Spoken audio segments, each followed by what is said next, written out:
Hello, everyone. Welcome in to another episode of Wagers on Campus. It's the college football show, and we are talking Group of Five preview today. That's right. It's Alex Mayer, and I'm here with Xander Burns. Hello. Hello, indeed. So today we're getting in to the Group of Five, Mayor. Power Four, soon to be on the way. But we're inching closer and closer to college football. Happy Friday, everyone. Get ready for one of the best shows of the year. We're going to cover standout teams in these conferences, in players in each of the Group of Five. And if you haven't already, it does mean a lot to grow our page. Please go to our YouTube page at AAC Sports HQ and be sure to like and subscribe. Appreciate you all for listening. And Xander, what are you thinking in terms of breaking down the Group of Five today? I'm excited, per usual. Uh, everything's wrong in college football as usual. Group of Five has 6 teams, Pac 12 has 8 teams. We're just all over the map. But unlike last year, where we kind of just drolled around and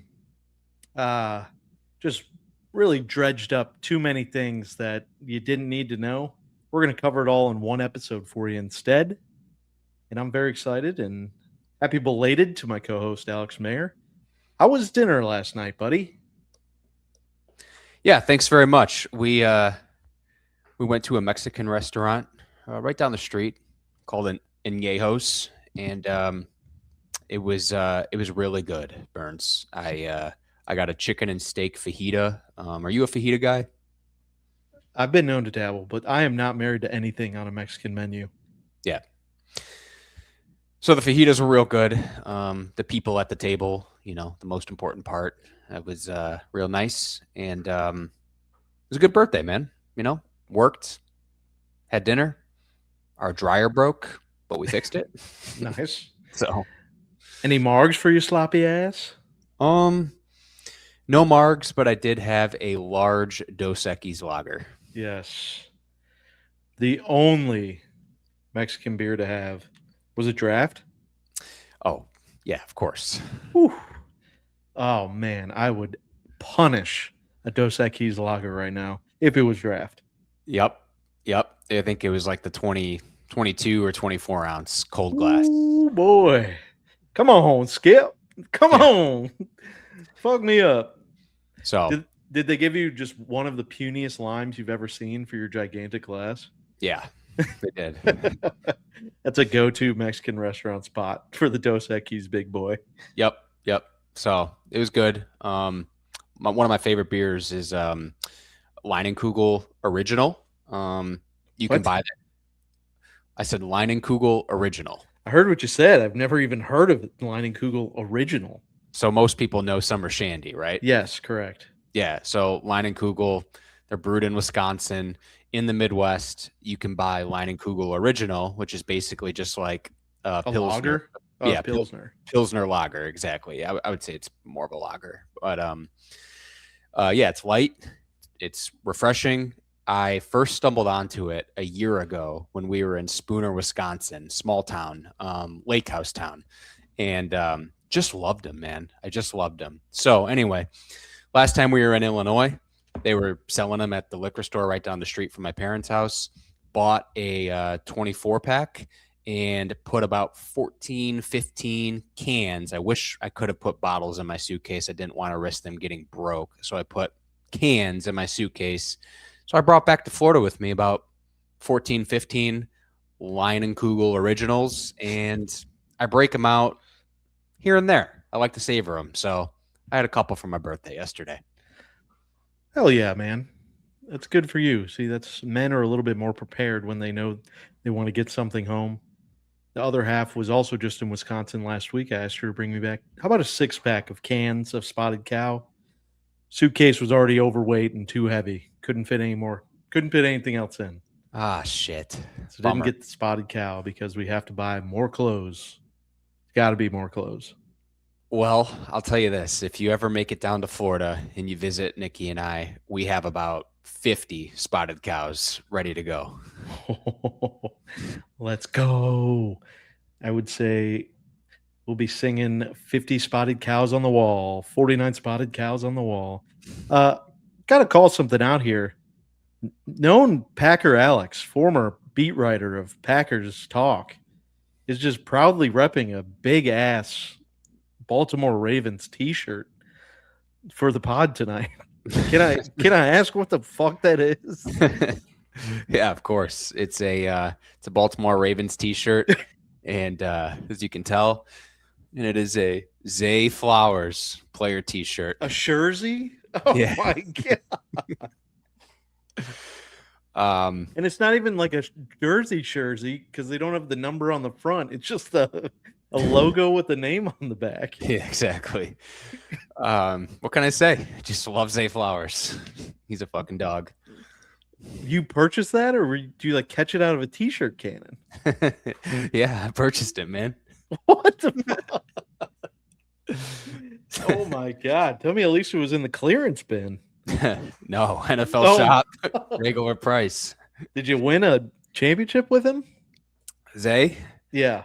No, I just respect his game, man. Boston College, electric, lightning bug. Sometimes I just like to rep different guys. Oh my god.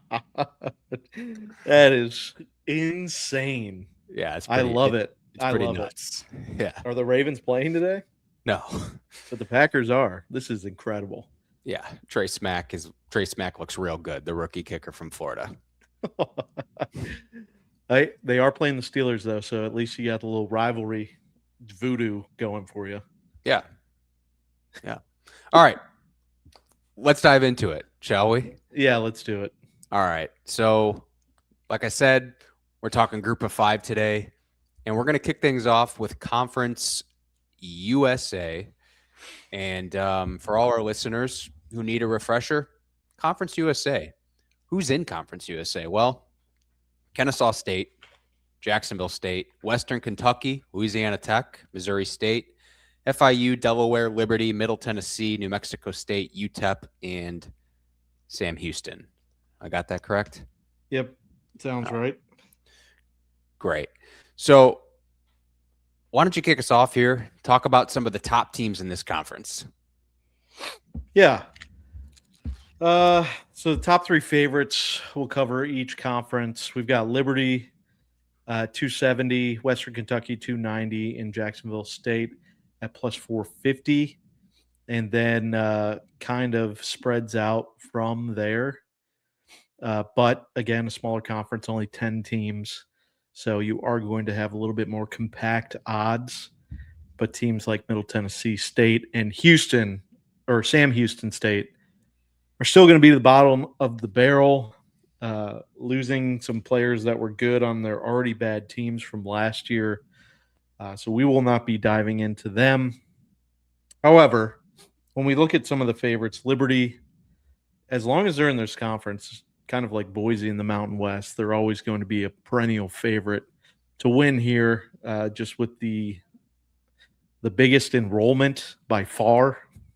So they have one of the bigger endowments by just sheer numbers, being an online Christian college, over 100,000 people pretty much. So Liberty is kind of in a spot to bounce back from a extremely disappointing season last year where they were pretty much already written in as the conference championship here, and they just completely shat the bed. So they have a couple guys at quarterback to keep an eye out. We've got Deshaun Purdue and Ethan Vasco.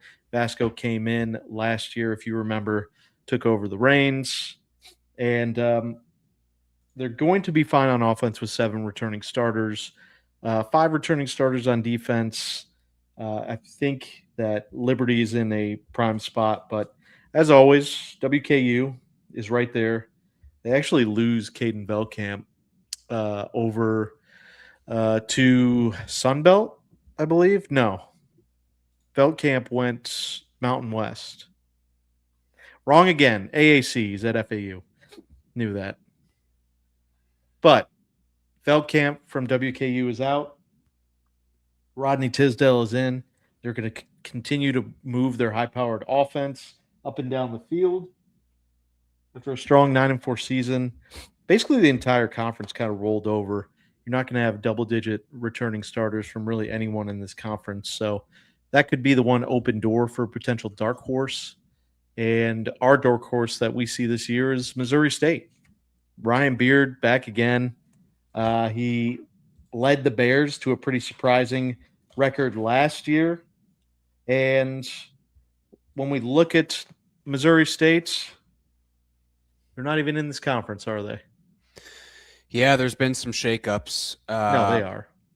Let's see. Yeah, Missouri State is in the conference. It looks like they lost 2 teams from last year to this year in this conference. Yeah, that's right. Looks like they condensed down to 10. From what I completely flubbed. Brian Beard is gone. Casey Woods is in. It's okay. Brian Beard, of course, got promoted, so he's out. Yeah, it looks like Louisiana Tech and UTEP, from what I can tell, are no longer in the Conference USA. Yeah. Yep. I was just gonna say, maybe Delaware makes some noise, because wasn't last year their first year in D1? It was. Yeah, so was Missouri State. They both came up together from FCS. Yep. I think that's a pretty good call out as well. The only reason I didn't include them as a dark horse was just because they're plus 700 and the 4th favorite odds right out of the top 3 that I named. But that's pretty good, I would say, call out for just if you want to bet overall and don't care about long shot odds. Outside of the 3 that we mentioned, I think you're spot on with Delaware returning Nick Minucci, potentially the best quarterback in the league. And they can also kind of move the ball. With a nice 7-6 record last year, bowl eligible. It was a good showing from the Blue Hens. Yeah.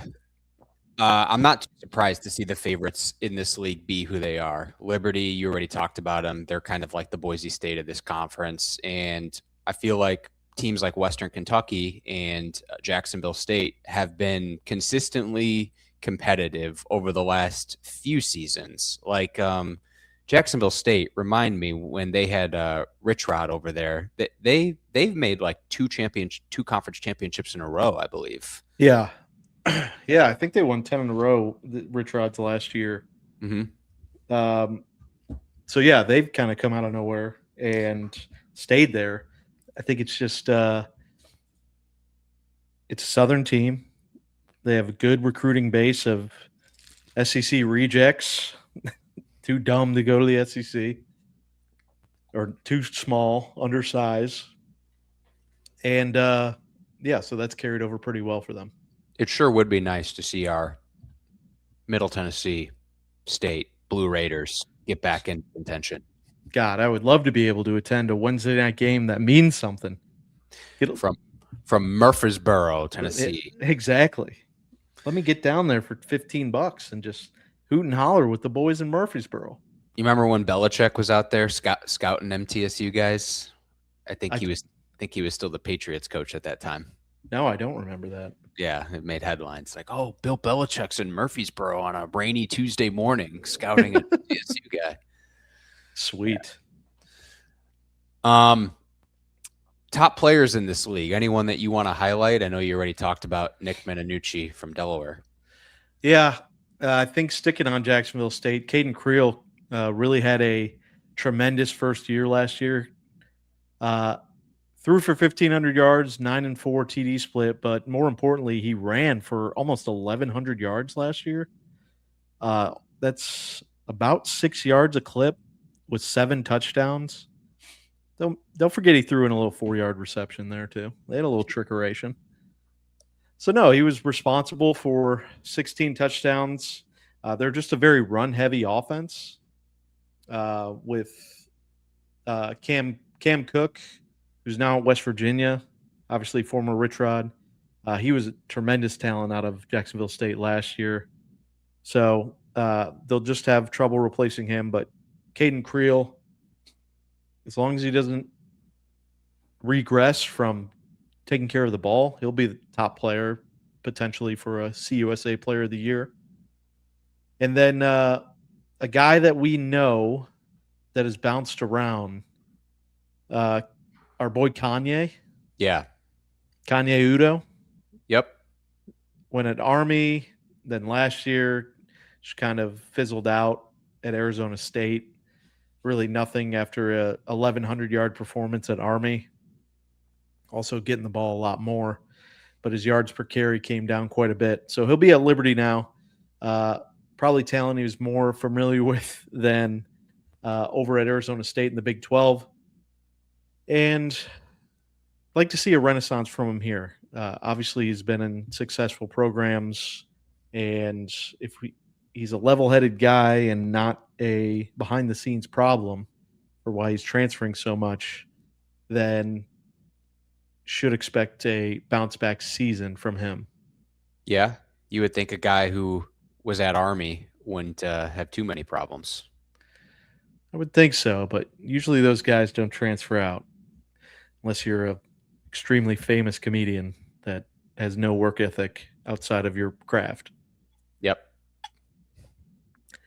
KD Hutchinson, final year, Western Kentucky.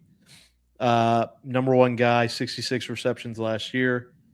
He's played 4 years, but 2 games his first year, so red shirt. He's played 13, 14, and 13 games the last 3 years. He'll take a number one role this year. He's got 24. No, he has 8 touchdowns. So I expect a little bit more pop back to his redshirt sophomore year where he's averaging 15 yards a pop. And that's what I expect out of him coming in on like a first team, all CUSA team. Yeah, for sure. Anything else you want to highlight out of this conference? I mean, last year it was surprising to see Kennesaw State have the success that they had. Yeah, they'll be a team to watch for sure. See if they can repeat that. Not really expecting much out of them again. Just player ability, but again, CUSA, like we talked about, anything can really happen out of this team, this program. And then last guy I just want to highlight is Jamari Robinson, Missouri State guy. If we're going to like them as a dark horse, this guy's going to need to pop. He had 44 receptions last year, but at 14.4 yards per reception, that's a long first down every catch he has. Yeah, it's impressive. So he could be a star in this conference and really cause some problems on Wednesday nights. Yeah, dude. I mean, talk about middle of the week football. This is a big conference to tune into. Exactly. And if you're looking for overs, you're going to want to bet Delaware. Minucci just diving in. He led the conference in completions attempts with 512 attempts, and he had 3,700 yards passing. So only turned the ball over 7 times. So pretty impressive from that kid. Yep. All right. You want to move on to the Sun Belt? Yes. Let's move on to the Sun Belt. Sounds good. So the Sun Belt. Let's go ahead and take a look at who we're looking at this year out of this conference. So in the Sun Belt East, we have Georgia Southern, Georgia State, Coastal Carolina, Marshall, JMU, Old Dominion, and Appalachian State. And then in the SBC West, we have Louisiana Tech, Louisiana Monroe, Troy, Southern Miss, Arkansas State, and South Alabama. So a lot of familiar schools here. What jumps out at you at first glance here in this conference? Well, a lot of change in the coaching roles. Obviously, James Madison losing another coach this year. That's going to be tough to continue to reload when we look at everything that's involved in the Sun Belt. When we look at the favorites, James Madison and Old Dominion, I'm obviously high on the former Old Dominion quarterback, Colton Joseph. So I am a little worried there when it comes to having to replace him. But similar to what we just saw in the CUSA, I'm always going to have a bias towards my MAC. And I think this is the second weakest conference, although James Madison was just in the college football playoff. I know they're an outlier. Head to toe, MAC versus Sun Belt. I'm taking the MAC 10 times out of 10, folks. The old Mac or the new Mac? The always MAC. How about that? Yeah. Yeah, that's fair. Yeah, so when I look at this conference, I think this isn't the James Madison of always. I think there is going to be some room to go down and get some dark horses. I like what Louisiana Tech brings to the table. I like, obviously, Appalachian State at their number. They have not been the Appalachian State that has dominated the conference in the past. So a little concerning there about maybe a trajectory of downward years that they are continuing to build. And then you have one of the best quarterbacks in the league with Carlos Del Rio Wilson out of Marshall, that he could possibly spin them into stealing a conference championship. Yeah, that's interesting because Marshall had obviously the big fallout a year ago with their coach, and now you're saying they could be right back in it. I remember last year we were talking about Marshall possibly being the worst team in the league. Yeah, exactly. With Southern Miss, so I take it there. Who was their head coach last year? Where did he go? Southern Miss head coach Charles Huff. Yeah, he was the former Marshall guy. Yes, yeah, that's right. And where did Huff go? That's a really great question, Alex. Charles Huff went to Memphis. Oh, that's right. That's right. Anyway, forgot about that. I was thinking to myself, man, the Southern Miss team, they might be a sneaky riser in this conference after stinking. And then last year they went 5-3 in the conference, 7-6 overall, and who knows, maybe they will continue to build on this momentum. But yeah, I think that would be maybe a dark horse. I'd be curious to know what their odds are to win the conference. When we look at Southern Miss, they are 60-1. Huh.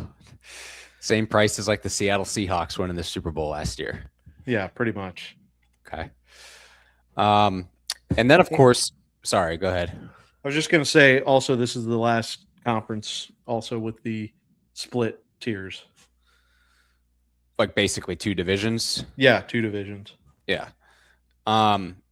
Another big name team in this league, Coastal Carolina. I mean, everybody knows Coastal Carolina. Gotta wonder if they're gonna rise back up to prominence this year.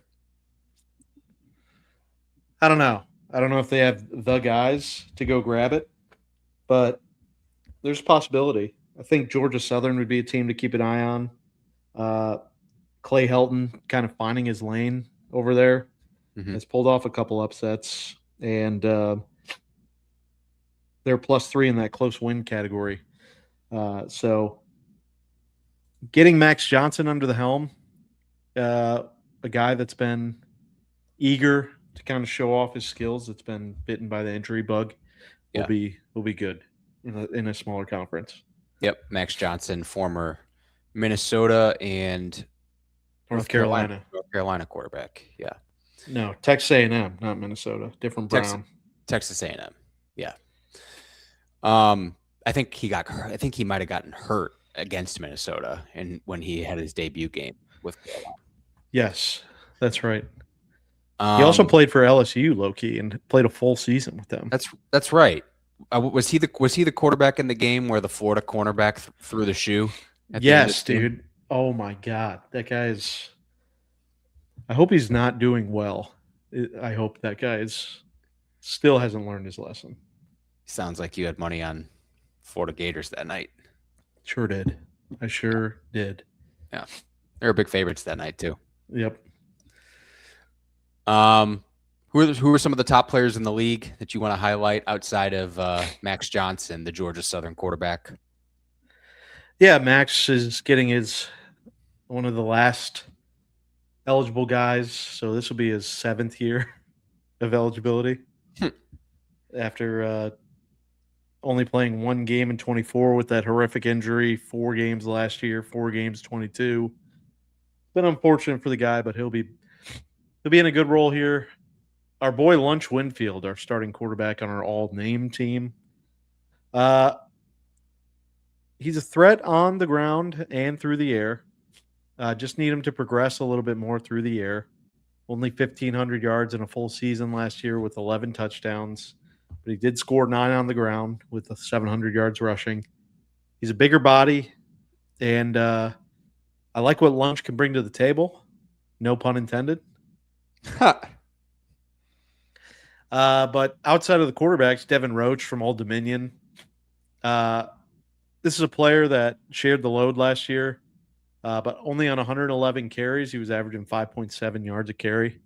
Still able to score 4 times in a full starting role for his 4th year, technically 3rd full year. Devin Roach should be fun to watch on Old Dominion.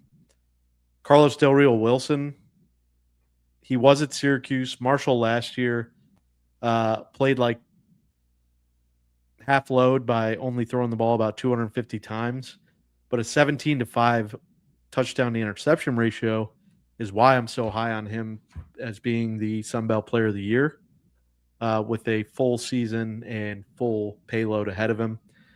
Looking forward to what our boy Carlos Del Rio can do. And the last guy, big name, Petaway, dealt with a weird season last year, just kind of injury bug, but never really shut it all the way down. But his sophomore season, 1,000 yards rushing at 6 yards a carry and 5 touchdowns. That's why we were so high on him with 24 catches too coming into last season. So I see him being top running back in the Sun Belt. So James Madison will definitely be going through him. Yeah, very nice. A lot of good schools in this conference. A lot of schools that have had success.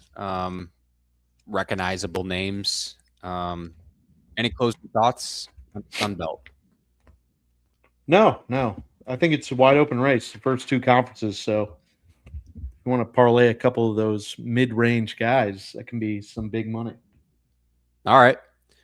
Well, we'll keep it moving. The Mac Daddy himself, as we highlight the new MAC Conference of 2026.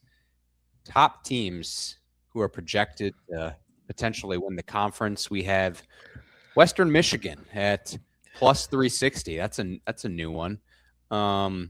We have Miami at plus 360 and Toledo at plus 400. Pulling up the conference this year. Teams to look out for: Central Michigan, Eastern Michigan, Miami of Ohio, Bowling Green, Ball State, Buffalo, Toledo, Kent State, UMass, Ohio, Sacramento State, Akron, and Western Michigan. What do you think of that? Yes, that is the MAC. Does that get your juices flowing? Sure does. But as a Toledo guy, I'm in a weird predicament this year. I don't have anyone to blame for horrific coaching decisions anymore. Mm-hmm. I don't have anyone to melt down on. We've got a hometown guy coming in, bringing all of his guys. Mike Jacobs from Mercer. Bringing it's really interesting to see Toledo's odds because they wiped out everyone, including 3 draft picks, including another first-round pick with Emmanuel McNeil Warren. Or actually, he fell to the 2nd round, didn't he? No, he was first round. Anyway, Quinion and Emmanuel McNeil are going to be dominating the NFL for a long time. So Candle's gone. The nightmare's over. But they're still the 3rd favorite, and they are literally, I want to say, top or bottom 5 of returning productions. So they're bringing in a massive amount of players from the transfer portal. A ton of guys from Mercer who Mike Jacobs built into a successful FCS program that was nothing. So Toledo in that third spot is interesting.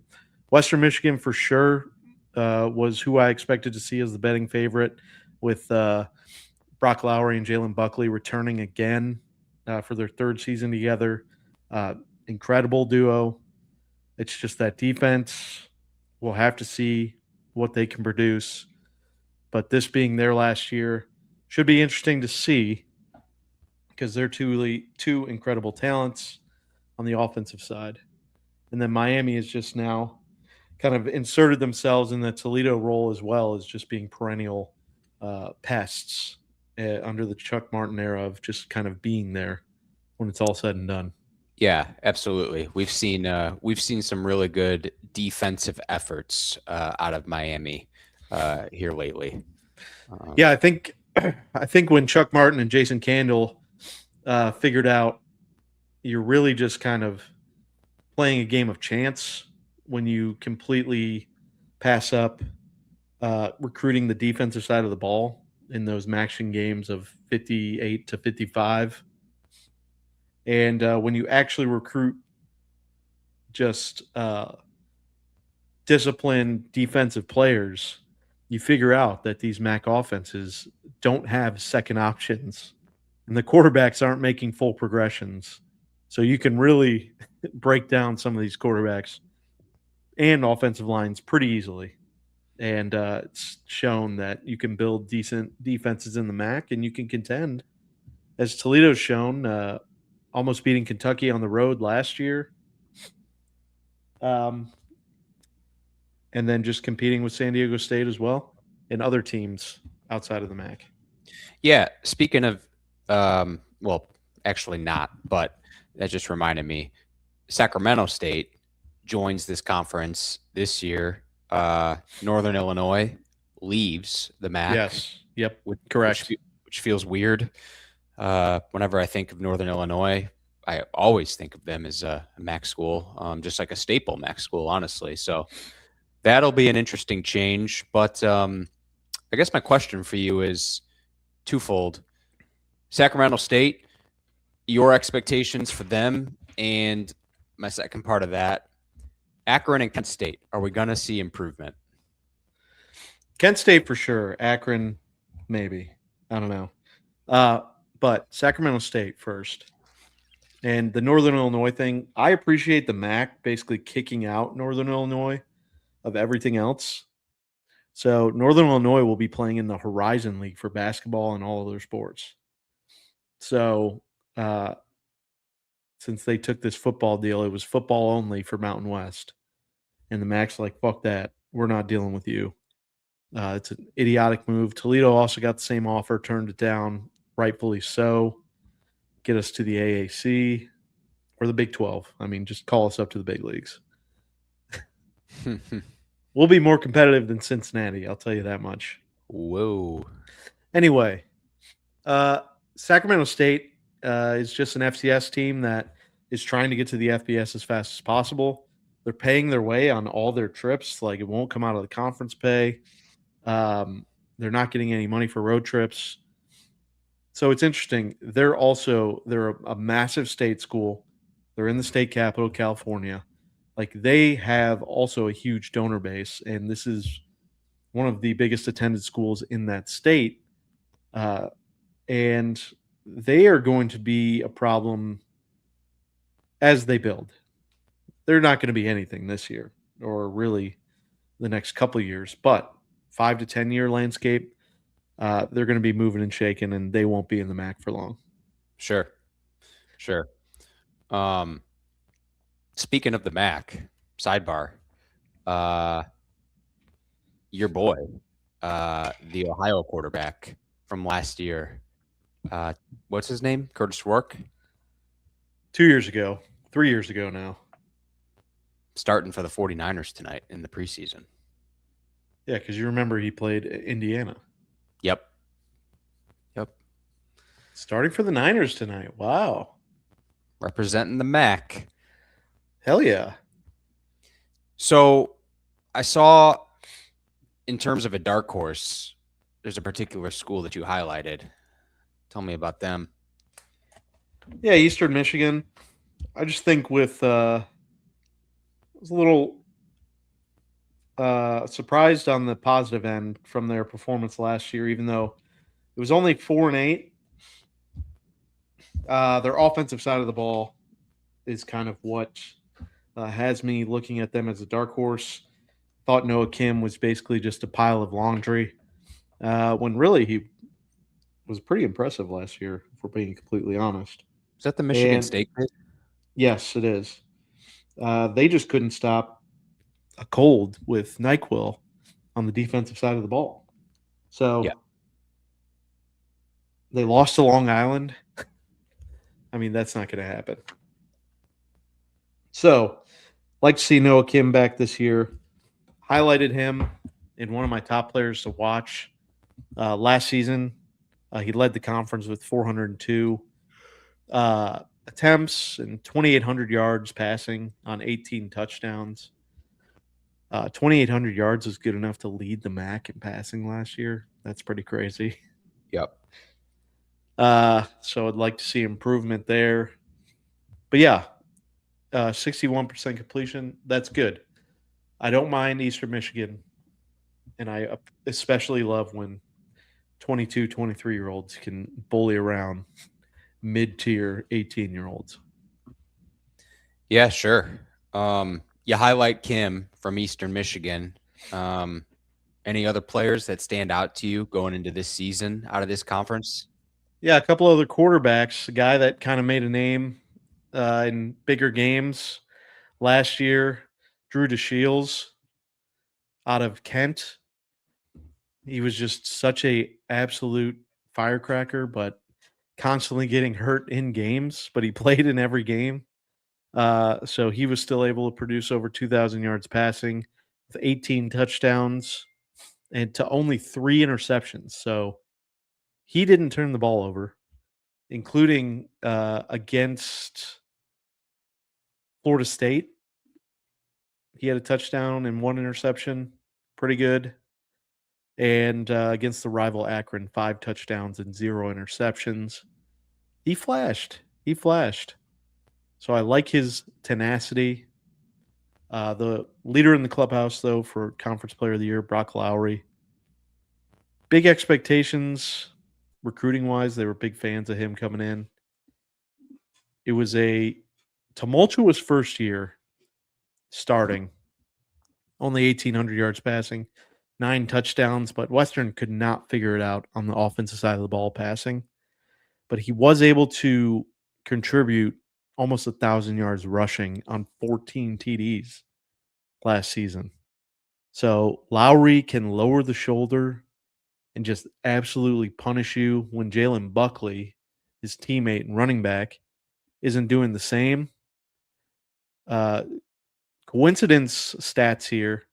2 of his seasons, full seasons he's played, he finished at 1,003 yards rushing. That's just weird. Yeah. He's got 28 career touchdowns, 10, 9, 9. Incredible back, averaging over 5 yards a carry each year.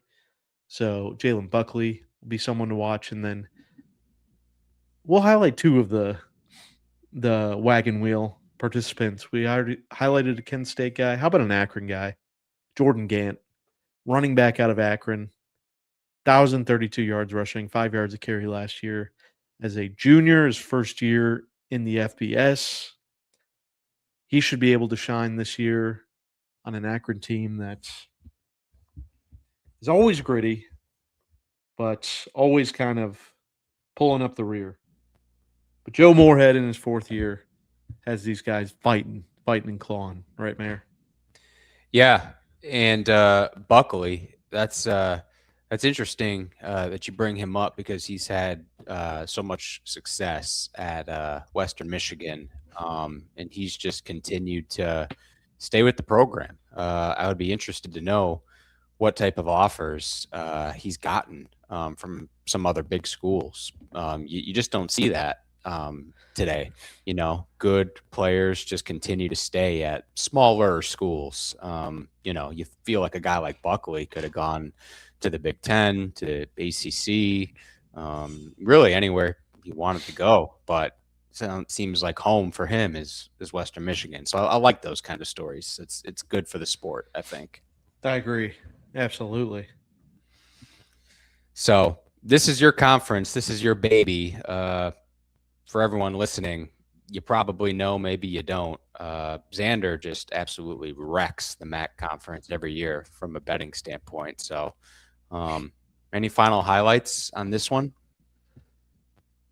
No, just looking forward to a interesting year of and especially week 1 there with Toledo, going to East Lansing with 2 programs that are in absolute just reshuffle mode in the transfer portal and new coaching. And yeah, so we'll see what the Mike Jacobs era looks like. I'm just very excited for the season in the MAC. Also, forgot to mention, you're going to get a MAC Messiah week 1. As we have who plays, where is it?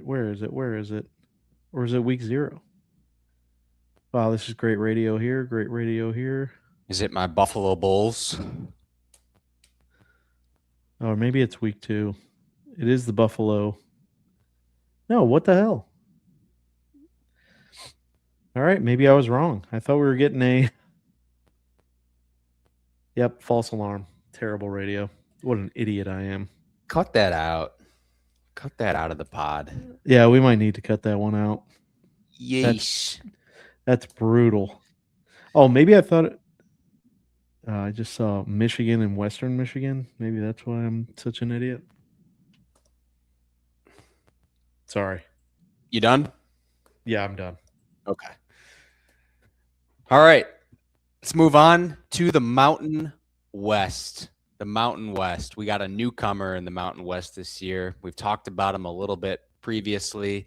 That is North Dakota State. Welcome. Welcome to D1 football, North Dakota State. Also in the Mountain West is the aforementioned Northern Illinois Huskies. And in addition, we have New Mexico, Nevada, UTEP, UNLV, Hawaii, Air Force, Wyoming, and San Jose State University, home of James Jones. What jumps out to you, Xander, in the Mountain West? This conference is kind of bizarre. I feel like it has changes to it every season. You know, you have Air Force, you have Wyoming. At the same time, you have Northern Illinois and North Dakota State, and just, yeah, give it to me. You know what sticks out to me is that UNLV had the chance to just kick rocks and get the hell out of there. But Dan Mullen's second year is going to be really interesting. So they stick around. And in my opinion, I mean, they could be more likely to get the group of 5 than the Pac-12. So it'll be interesting to see. They have a lot of competitive teams, a lot of competitive players. I like what's at the top, though, versus some of the dark horses available in this league specifically. This would be one I would stray less towards the bottom as a potential upset and really just hone in on those top 3 to 4 teams. Why? Excited to see. Why? Because I think the talent disparity is just there, especially at the quarterback position. And some more complete teams that we haven't seen. The only other one, I put San Jose State. Also, don't sleep on Air Force here. We saw them be one of the worst defenses ever.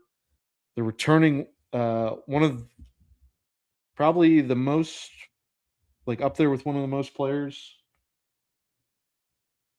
with 14 guys coming back.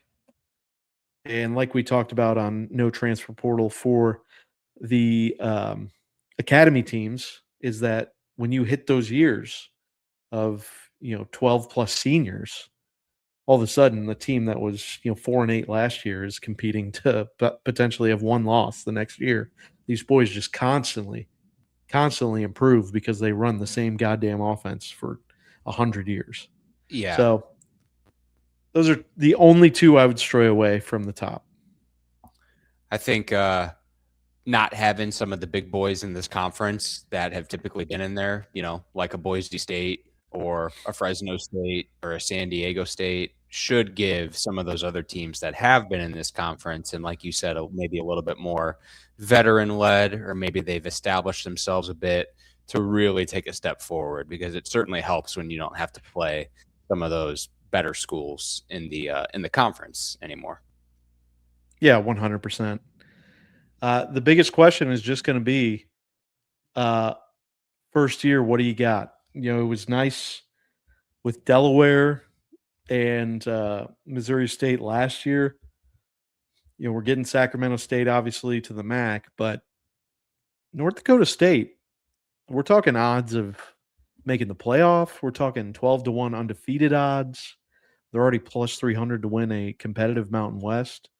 They're definitely going to be the most watched team, in my opinion, from this West Coast area of teams. Big time. They already have a good following. People know North Dakota State. They're going to be excited to see them playing D1 football in, a recognizable conference. We need North Dakota State at Hawaii this year. I wonder if we're getting that game. We are. Yes, we are. November 14th. Nice. Yep. So that team returns 10 players, though. So less than half the team coming back. But we know that they reload. It's just what can they reload at an FBS level? So that's why I'm a little concerned, a little worried. But their schedule is really cheeks out of conference, if we're being honest here. Okay. Jacksonville State, Fordham,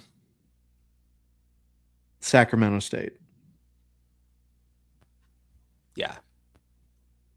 That's cheeks. Cheeks and a half. Cheeks and a half, bro.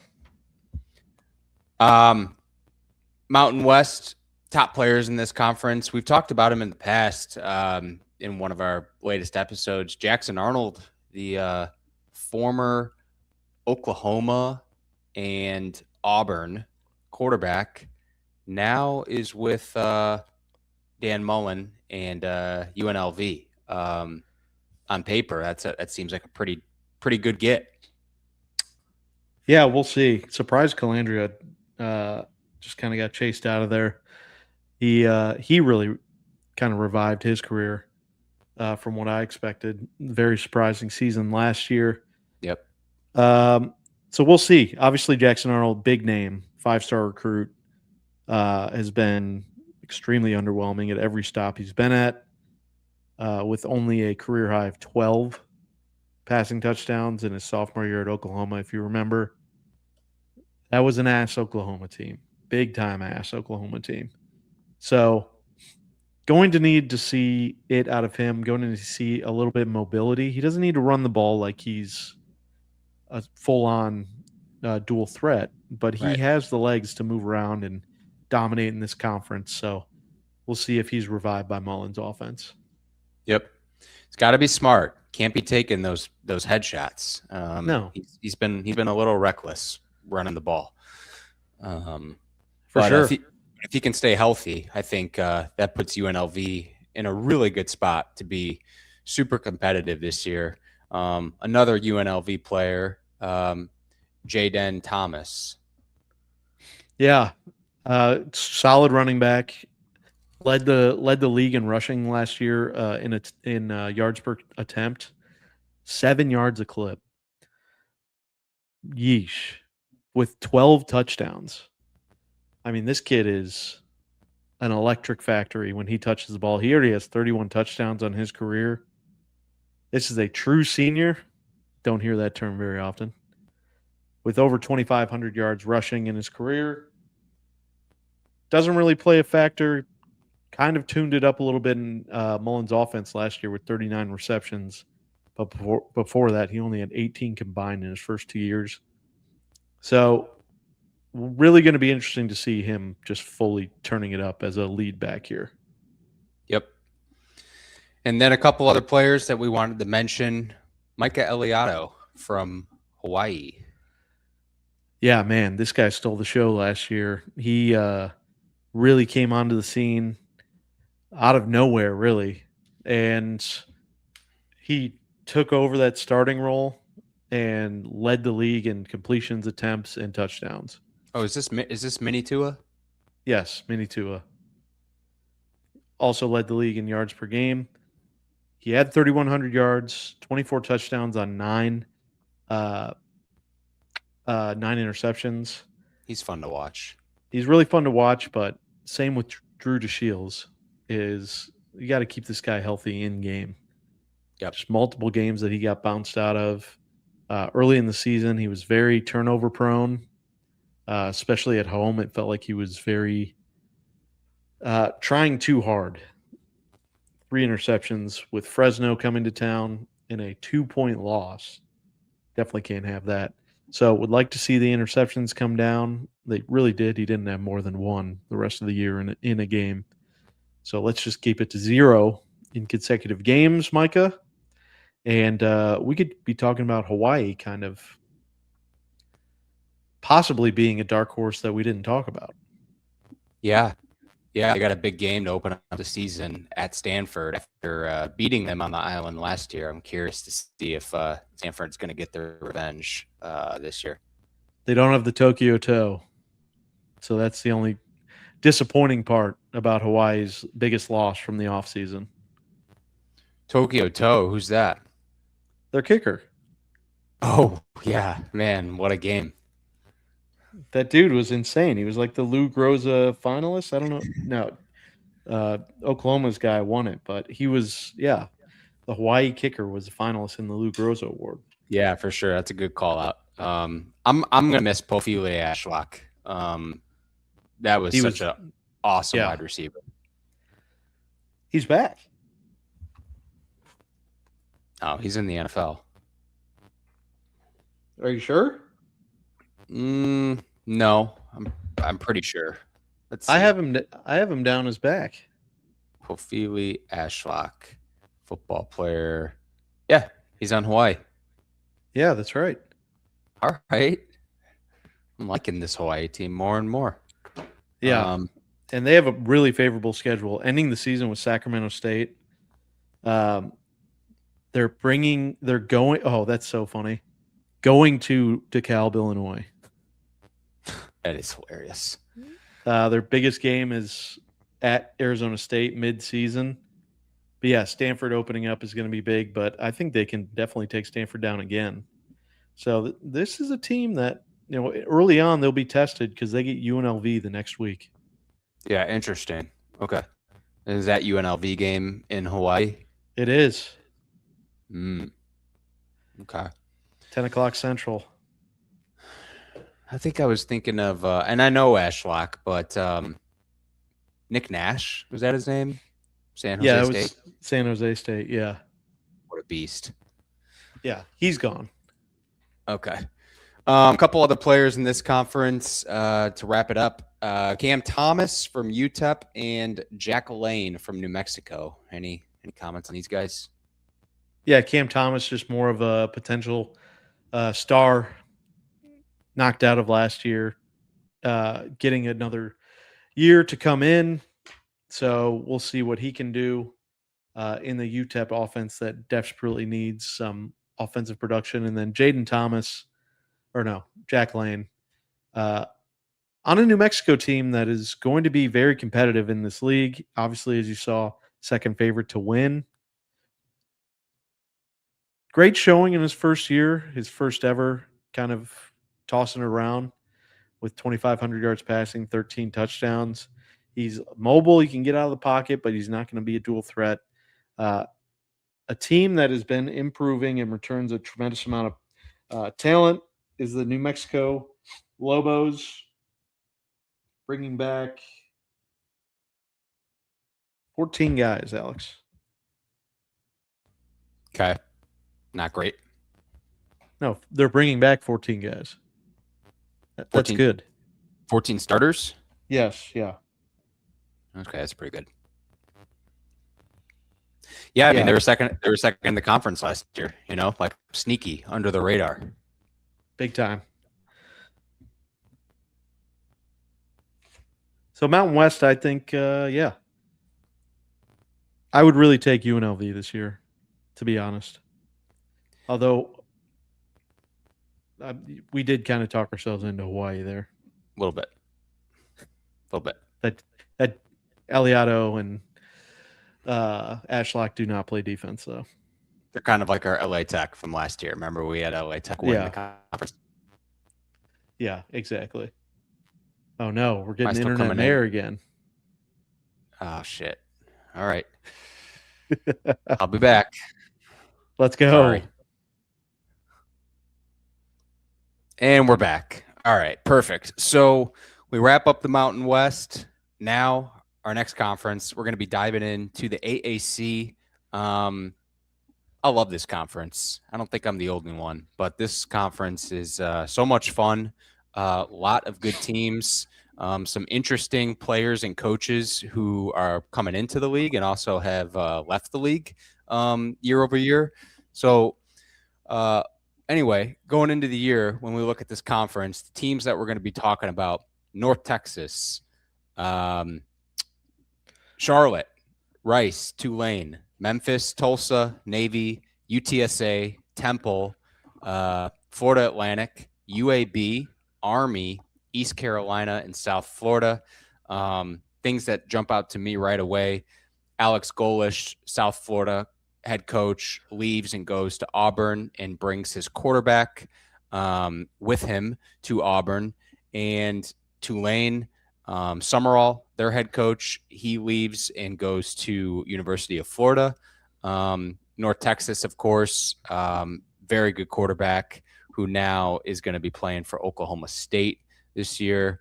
Just a very intriguing conference with Army and Navy mixed in here. And I don't know, man, just something about this conference. Always a lot of fun, especially by the end of the year.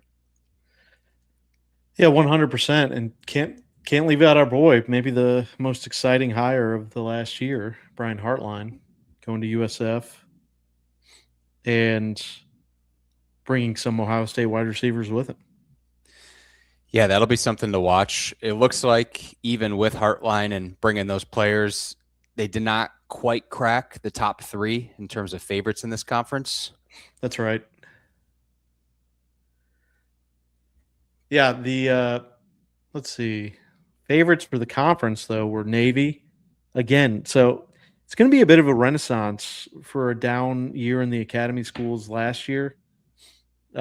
Navy's returning a bunch of players. And then UTSA gets McCown back.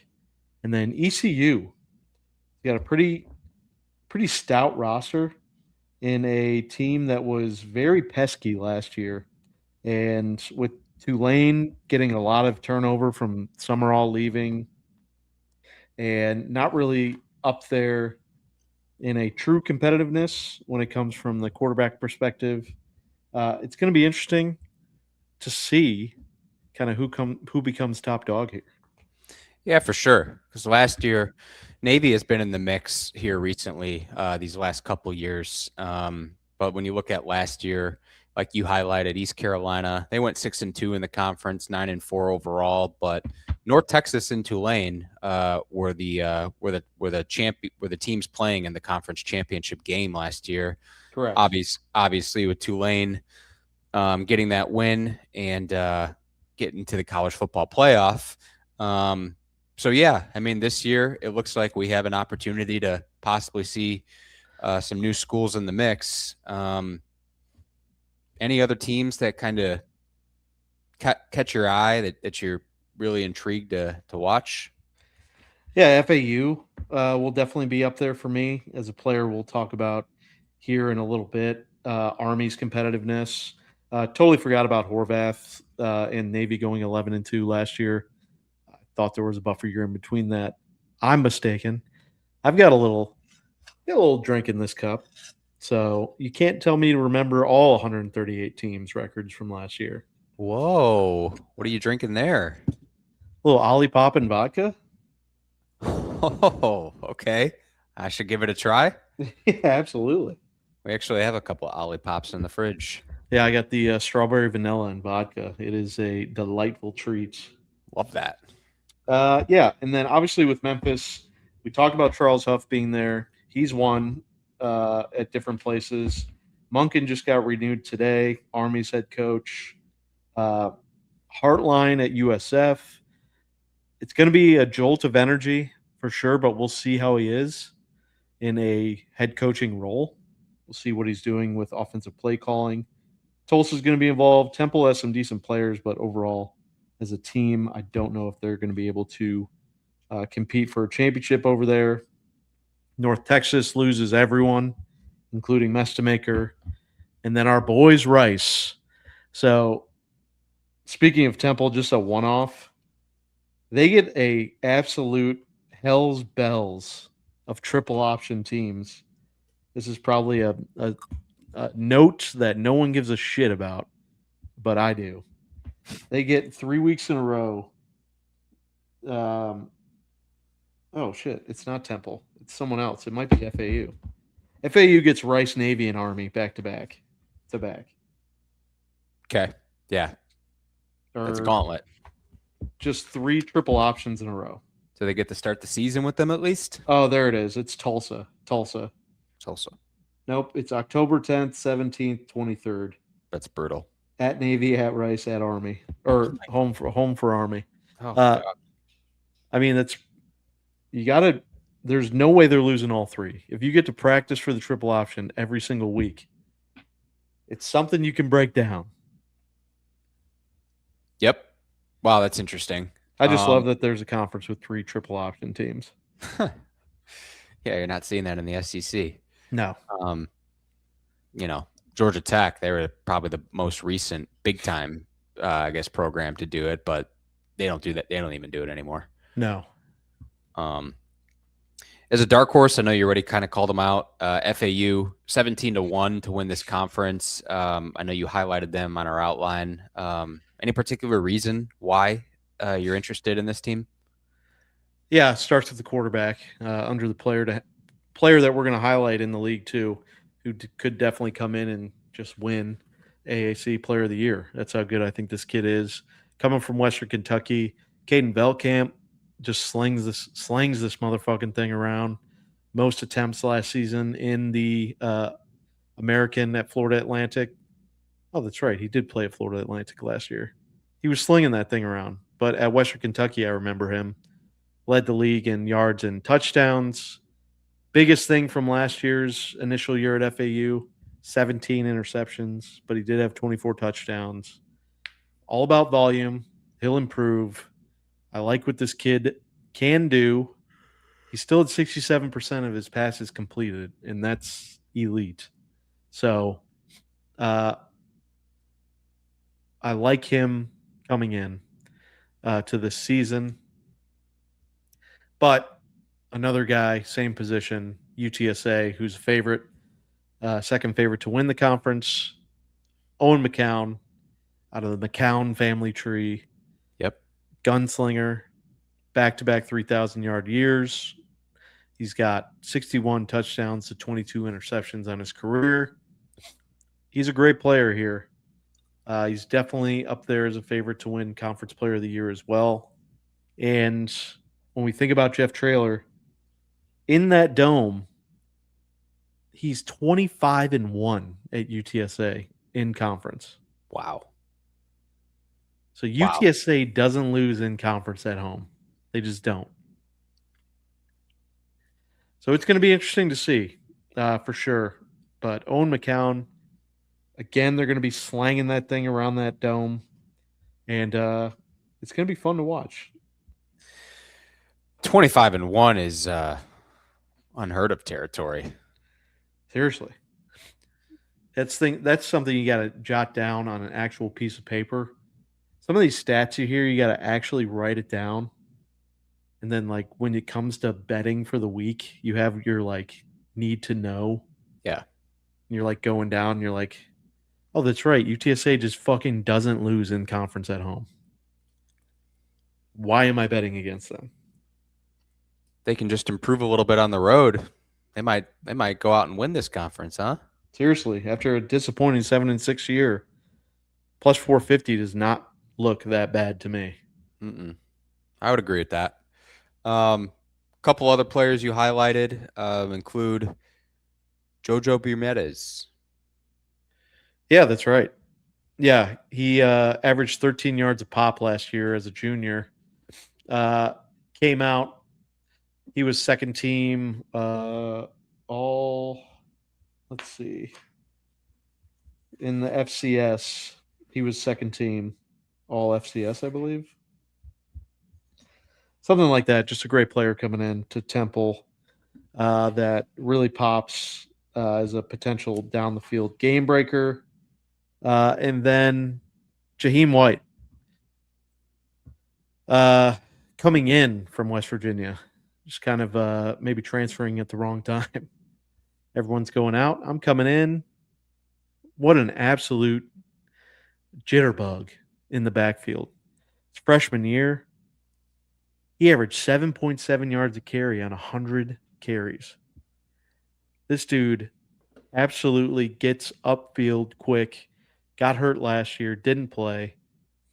He had 19 receptions in the year before that, 7 touchdowns. Jaheim White is going to be a problem in North Texas when they're going to be desperate to find offense. Yeah, it's interesting. I mean, over 7 yards a clip is pretty insane. Exactly. And the University of South Florida wide receiver room with your Ohio State guy, Brian Hartline. Yeah, exactly. They're getting a 5-star recruit in Bryson Rogers that was never going to play at Ohio State. Just how it works. You got to compete. And then our guy, Kenny Odom, coming in from UTEP, who was a name that we had high expectations for at a UTEP team with that just didn't end up competing, really. And also, if you remember, he came from, wow, if I can remember, where did Kenny Odom also come from? Fuck, I'll figure it out. But that's just 2 guys that are big names. They might not even play as much. So we've got a full wide receiver room, and we've got guys like Jerron Glover, keep that name in mind, Armand Branch, and they're going to be under the tutelage of the best wide receiver coach in the entire country. And then their quarterback they're bringing in is Michael Van Buren, who finished out the season at LSU last year. Okay. If you recall. Or no, he was Mississippi State last year, LSU the year before. Yep. And then Luke Kromenhoek. They're both going to compete for this job, former FSU guy. So they've got FBS 5-star talent in both of those guys. USF is going to be, I'd say, it's going to be a hard out week in and week out. Yeah, it'll be interesting to see with some of the turnover that they've had, but you got to be happy if you're a USF fan and you're bringing in Brian Hartline and all the success that he had at Ohio State. And I mean, he seems like a very sharp guy. I would think that he'll be able to have success over there. Just a fun conference, man. Like I said before, I really enjoy it. A lot of good competitive schools. And I'm glad we got to break it down a little bit. Last that we're going to go over is a new conference with some old school feel to it. It is the PAC-8. That's right, folks. The PAC is back. PAC-8 here. Get ready for a bunch of state schools. And what I mean by that, your members this year, Colorado State, Washington State, Boise State, San Diego State, Fresno State, Oregon State, Texas State, Utah State. So it's just a requirement that they wrote in the league rules. Yeah, I made that one up off the top of my head. No big deal. Nice, dude. Yeah, that's the real reason why UNLV wasn't allowed to come. 100%. And that's why Michigan got denied as well. Exactly. So when I look at this list of teams, without even looking at the odds, the first thing that comes to mind is Boise State's going to win this conference, right? Yeah, that's fair. That is very fair. They made a strategic move just to get the fuck out of the Mountain West and hug on to that brand of the life support Pac-12. And they're in the same spot they were last year, below plus 200 odds. And they just completely underperformed, really, from what we expected. And then they open up with, how does Oregon sound to start off your year? Yeah, it's tough. It's really tough. So at least it's week one. But then they host Memphis. And then from there, it's easy sailing and then goes into the flex schedule. So we will see on Boise State. Can we trust Maddox Madsen after a 5-loss season last year? I hope so. The kid has just been on the precipice and big recruit to Boise. Same with Sire Gaines taking over for Ashton Genty. Had a disappointing season last year. I think they can probably get it done pretty easily here, but I think there's a couple teams that could challenge realistically. Yeah, I mean, when I look at this list, there are some teams that I feel like have maybe been rising a bit here in the last couple of years, like Utah State, for example. They had a decent year, and now they're coming into a new conference. Texas State, they've made some noise, and now they're in this conference. Oregon State and Washington State, the original members of this conference. What was it, the Pac-2 last year? With these two teams, Exactly. Washington State, they've had guys like John Mateer and Cam Ward through their program not too long ago. And then, of course, San Diego State, strong defenses traditionally over the years. And, Fresno State certainly has had some notable guys in that program as well. Most recently, Mikey Keene at quarterback, if I remember correctly. So I don't know, after pausing and taking a second look, maybe someone else will emerge from this conference. You talked about Boise State being the big-time favorite. It looks like San Diego State is your second favorite at about 4-1. And, anybody else you want to highlight to possibly win this conference? Yeah, I think what Texas State can produce on an offensive side of the ball could be a problem for the Blue Turf. And then they get they're at Boise State, though. So we'll see.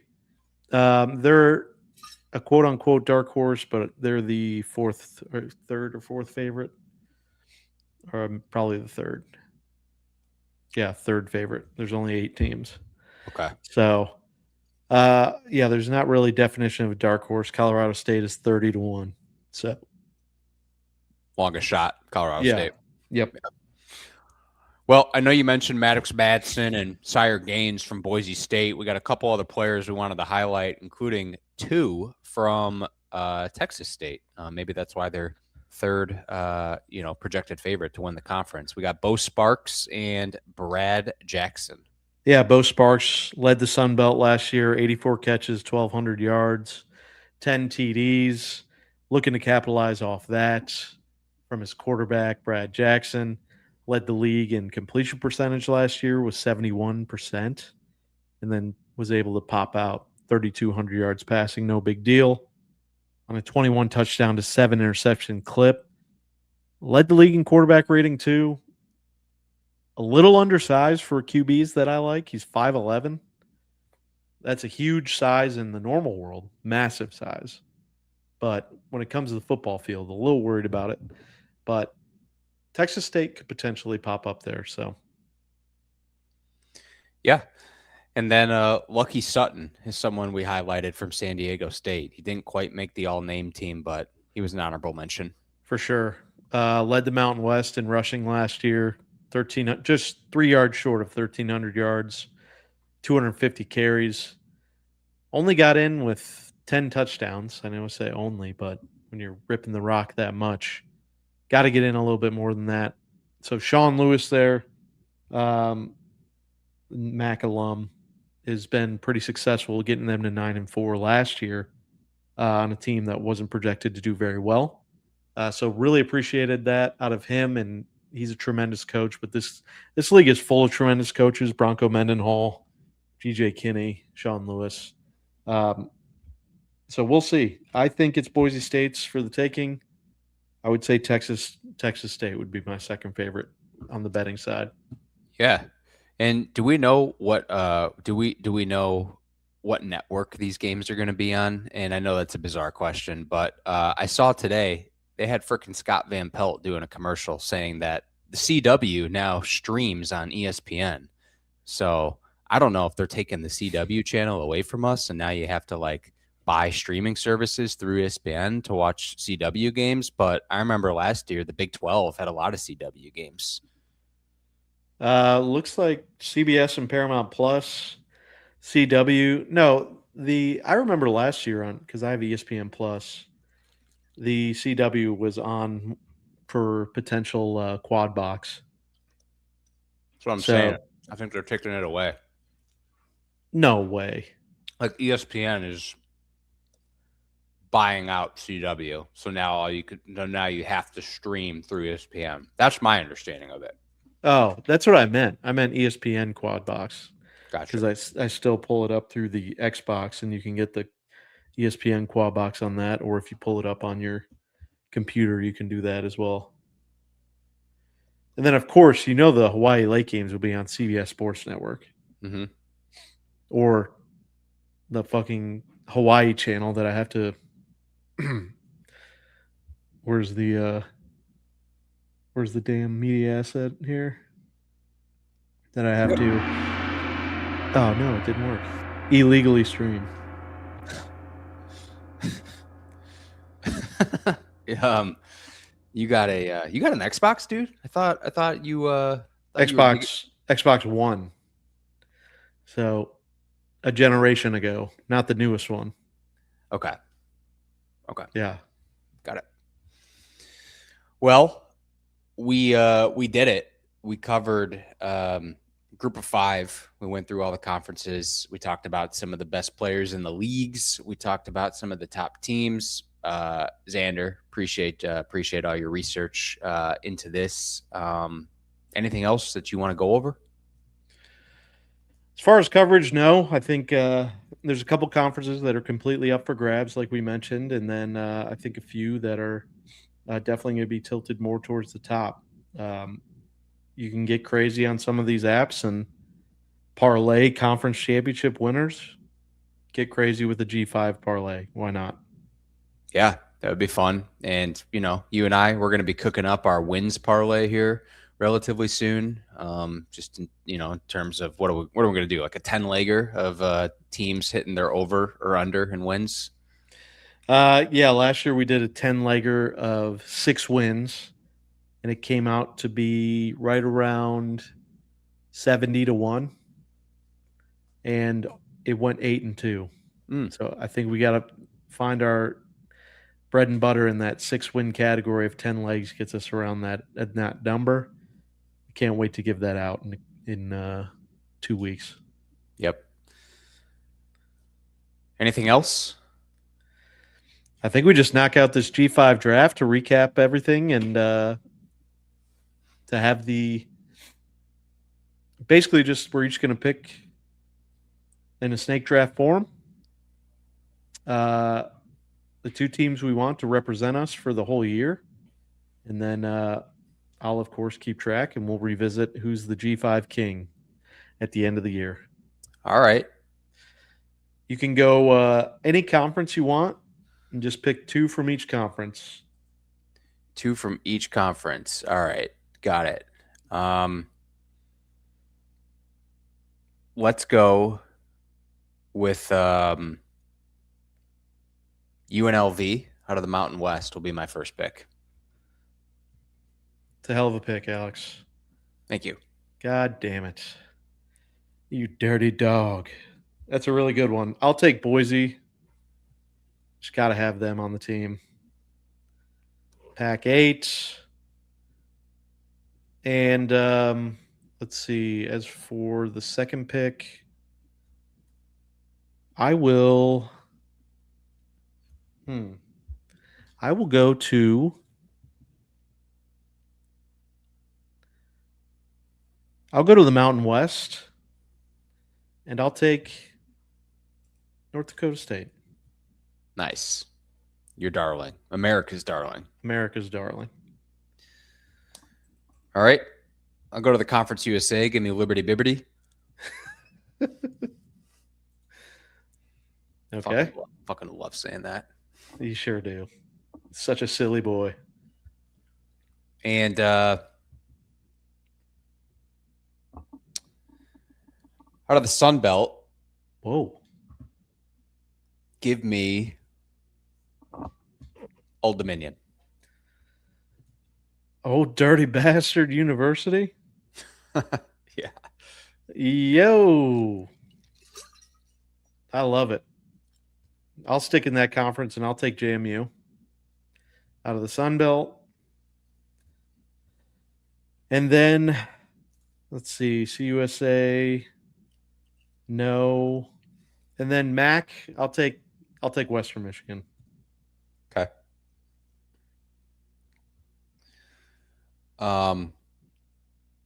For the MAC, for me, give me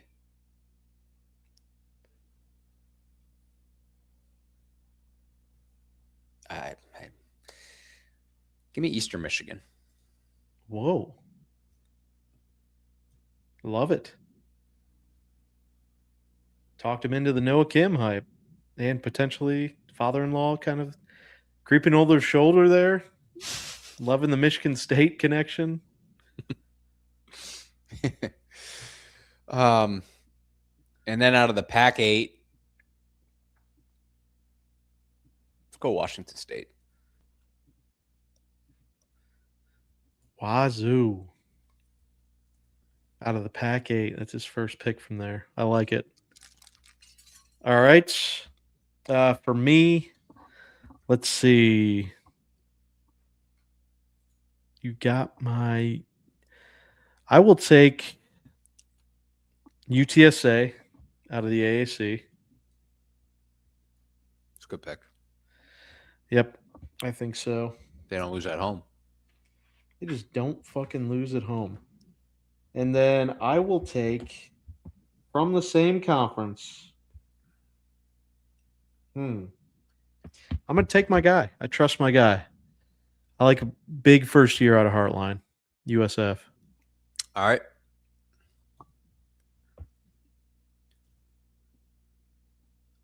Out of the AAC,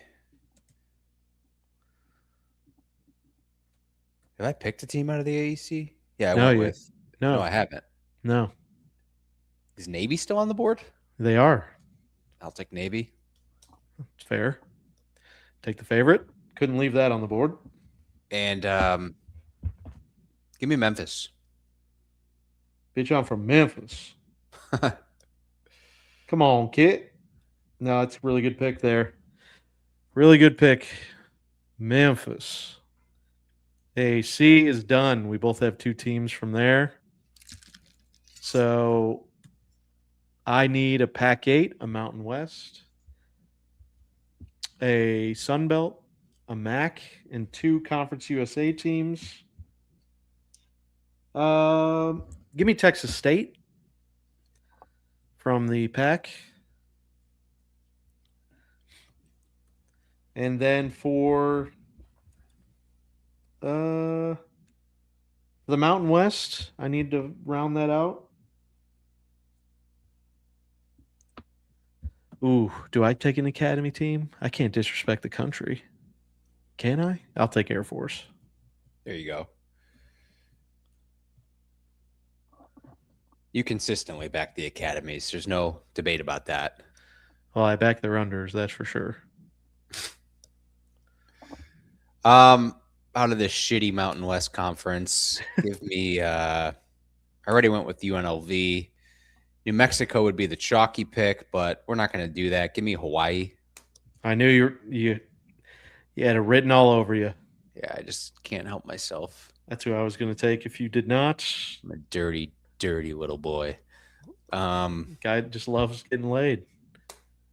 And then in the Sun Belt, I went with Old Dominion. You went with James Madison. Go ahead and give me Georgia Southern. Whoa. Just so. That's a great pick. All right. Got to pick the boys. Toledo, let's go. Can't believe you didn't steal them from me. I appreciate you. You're a gentleman and a scholar. So I need a Sunbelt team, and I need two Conference USA teams. For the Sunbelt, I'm going to take. Let me take the best QB, and I'm going to take Marshall. Okay. It's a bold pick. Yeah. Out of the MAC is my second team.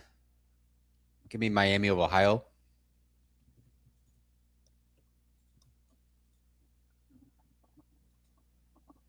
And is that it? Do I have any other picks? No, you need a CUSA team, and you need a second PAC-8 team. CUSA, I already went with Liberty. Give me Delaware, please. Delaware is off the board, leaving the PAC-8. Only remaining, let's see, Delaware is a CUSA team. That means I'm going to be finishing up with two CUSA teams coming home. And I will be taking. Got to take Western Kentucky, just up the road here. Just too good of an offense to overlook. And then, let's see. I got to take my guy. Got to take Lunch Winfield, the Raging Cajuns. Yeah.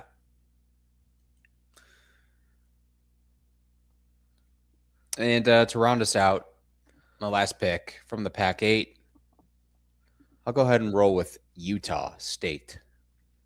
Bronco Mendenhall.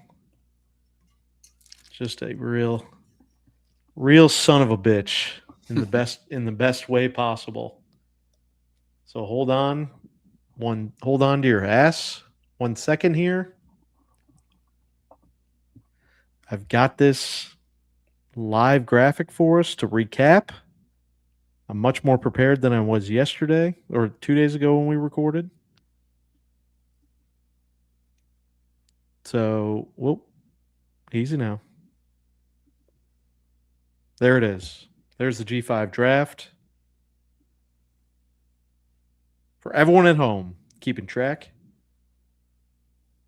What do we want to do? Loser has to eat 10 hot dogs? Yeah, loser has to do the can't do the 999 challenge anymore with the pitch clock.